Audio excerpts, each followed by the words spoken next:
Bonjour tout le monde. Pour cette vidéo, aujourd'hui, on va voir ce qu'on a décidé de semer cette année dans notre jardin. Donc, je les ai séparés en différentes catégories. Donc, on va commencer avec les fleurs. Donc, la première catégorie, cette année, on va planter ce qu'on appelle les lobélies cardinales. Ce sont des belles fleurs rouges. On va y aller aussi avec la cellulosie, l'agastache de Corée, la nicotine jasmin, des grandes tournesols, vraiment magnifiques, super grandes, hâte de voir. On va aussi y aller avec les pavots de Turquie, une belle fleur orangée. Par la suite, on va y aller aussi avec les cosmos. Donc, c'est un mix de toutes sortes de couleurs, principalement dans le violet et dans le rose. On va y aller avec la camomille. On va aller avec les poppies aussi. Une belle fleur aussi, encore une fois.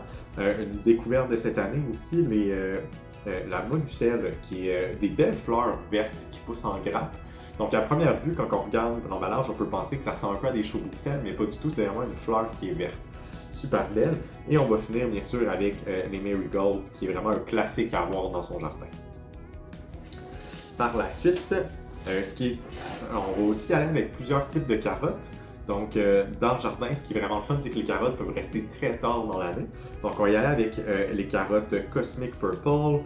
On a aussi les Tender Sweet.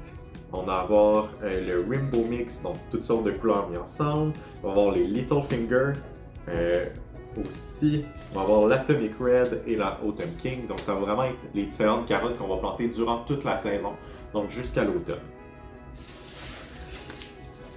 Par la suite, dans les tomates, dans le fond, on va avoir deux variétés de tomates cerises. Donc, on va avoir la Tigerella et la Early Cherry. Donc, c'est vraiment deux superbes tomates qu'on a hâte d'essayer cette année, qui produisent quand même assez beaucoup. On va aussi y aller avec la Red Robin. Vraiment, j'ai très hâte de l'avoir celle-là. C'est la première année que je vais l'essayer et j'ai eu beaucoup d'excellents commentaires dessus. Et par la suite, pour tout ce qui est sauce qu'on va faire, j'ai vraiment un coup de cœur pour les tomates San Marzano, une tomate italienne classique, super bonne pour faire des sauces ou autres produits de canage. Par la suite, après ça, les feuilles et fines herbes, on va avoir la rhubarbe, on va avoir de la belle laitue rouge. On va planter le cerfeuil. Donc, j'ai une partie de mon jardin qui est très à l'ombre sur le côté de la maison. Donc, c'est vraiment une bonne idée de pouvoir mettre le cerfeuil jardin, qui est une fine herbe qui ressemble quand même assez beaucoup au persil, mais qui pousse à l'ombre et qui peut, après ça, agrémenter les plats très bien. On va aussi aller avec de la menthe, un classique, et du romarin, bien sûr. Par la suite, on va aussi avoir deux types de céleri. Donc, on va avoir le céleri Chinese Pink, qui est un céleri rosé, et on va avoir un céleri vert plus classique, donc le Huta 5270. On va aussi aller après ça dans un classique, les choux-fleurs églous. Donc, ça fait des beaux petits choux-fleurs. C'est parfait pour manger comme ça ou pour cuisiner. Et bien sûr, aussi avec une variété de brocolis, super important à avoir dans son jardin. Aussi dans ce que je vais appeler les cucurbitacées, donc on va essayer les concombres citron, qui sont des plus petits concombres en forme de citron plus jaunâtre.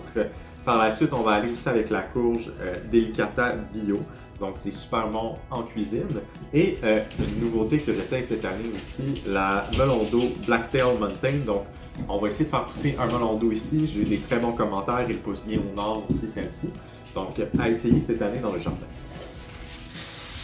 Après ça, dans les légumes racines, on va essayer les radis. Les radis, ce qui est le fun, c'est que ça pousse bien en pot, ça pousse bien dans le jardin, tu peux en faire plusieurs dans l'année, c'est très rapide. Ça va être probablement dans les premiers qu'on va planter.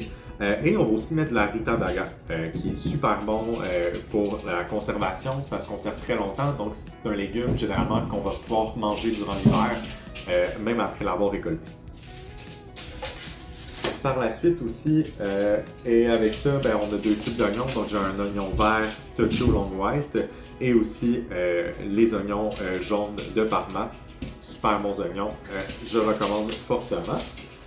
Par la suite, je suis vraiment un amateur de piment de Cayenne, donc vous pouvez voir par le sac, c'est pas la première année que je l'ai. Donc ça pousse très bien, je recommande. Et on va aussi y aller avec les California Wonder, qui sont des poivrons qui poussent quand même assez vite. Il faut savoir que quand on est plus au nord, c'est important d'avoir une maturation de poivrons plus rapide. Qu'est-ce qu'on peut avoir? Et pour finir, on va essayer avec mes types d'haricots. Donc je vais avoir des haricots jaunes dorés héritage. qui est une découverte aussi, nouveau type d'haricot que j'essaie, donc très hâte de voir les résultats de celle-ci. Et aussi, on va faire pousser du soja, donc le Manitoba Browns particulièrement, qui est une variété qui a été développée ici au Canada et qui résiste très bien au froid et à nos températures qu'on a. Donc ça va être parfait à faire pousser dans notre jardin.